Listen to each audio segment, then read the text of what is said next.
देखो हम बोर्ड पर देखते हैं, जरा चार्ट देखना। घाती कर्म बताया, यानी ज्ञानावरण, दर्शनावरण, मोहनीय अंतराय, उसके अपने अपने जो जो भेद है उसका सबका समझना यहाँ पर। उसमें कुछ प्रकृतियाँ सर्वघाती है, कुछ प्रकृतियाँ देशघाती है।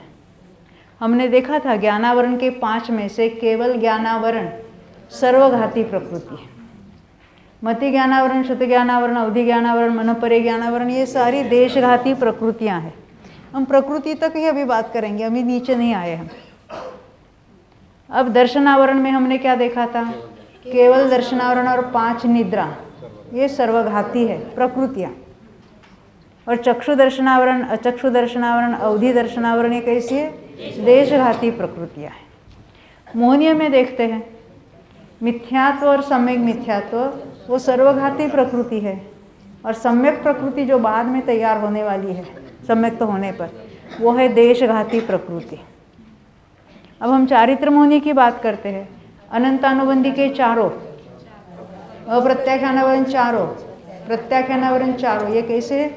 सर्वघाती प्रकृतियाँ हैं। और संज्वलन और नवनौकशाय देशघाती प्रकृति है। और अंतराय की 5 सभी देशघाती। यहाँ तक तो हमने देखा कौन सी सर्वघाती और कौन सी देशघाती है। अभी हर एक के अपने अपने स्पर्धक होंगे कि नहीं होंगे, ये सवाल है। होंगे तो एक नियम ख्याल में ले लो, सर्वघाती प्रकृतियों के सभी स्पर्धक सर्वघाती ही होते हैं। क्या कहा? हाँ, यहाँ लिखा है देखो, सर्वघाती प्रकृतियों, ये लिखने के लिए जगह नहीं थी, हमने खाली सर्वघाती स्पर्धक ऐसा लिखा है। तो पूरा वाक्य कैसे होगा? सर्वघाती प्रकृतियों के सभी स्पर्धक सर्वघाती ही होते हैं। अब हमने जो घाती कर्मों में 4 नाम देखे थे, कौन से? नीचे से ऊपर लता, दारू, अस्थि और शैल। उसमें से जो लता है और दारू का जो एक भाग है, अनंतवा भाग, इतने स्पर्धक है। ये कैसे है? तो यहाँ देखो लिखो, इसको कहा देशघाती स्पर्धक। और दारू के ऊपर अधिक अनुभाग वाले जो अनंत बहुभाग वाले जो स्पर्धक है, अस्थि वाले पूरे और शैल वाले पूरे, वो सारे कैसे हैं? सर्वघाती स्पर्धक है।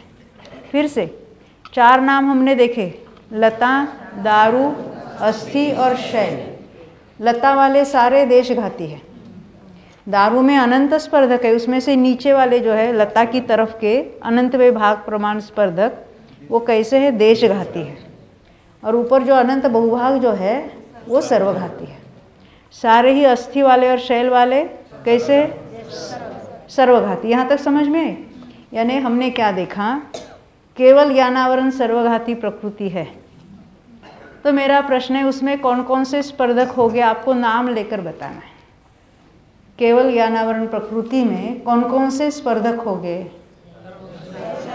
सर्वघाती, उसके नाम बताना है।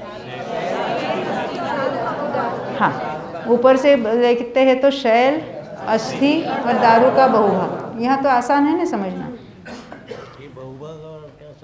अच्छा, ये बहुभाग नहीं समझ में आए। जैसे हम कहेंगे किसी चीज़ के हमने 10 भाग किए, 10 भाग किए ने 10 से भाग दिया।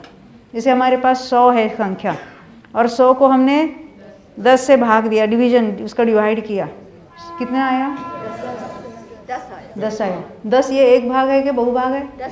एक भाग है। बहुभाग कितना होगा? एक भाग को माइनस करो तो रिमेनिंग है वो 90 हो जाए। अगर 10 से हम 10,000 को भाग देते तो कितना होगा एक भाग की वैल्यू? 1000। और बाकी 9000। इस तरह से अभी हमने क्या किया? दारू वाले कितने स्पर्धक है? अनंत है, उसको दूसरे छोटे वाले अनंत से भाग दिया। तो ये अनंतवा भाग है, वो क्या है? नीचे वाले देशघाती। और दूसरा रिमेनिंग अनंत बहुभाग जो है वो सर्वघाती। ये उसका अर्थ होता है। इसको एक भाग और बहुभाग कहते हैं। ख्याल में आई बात?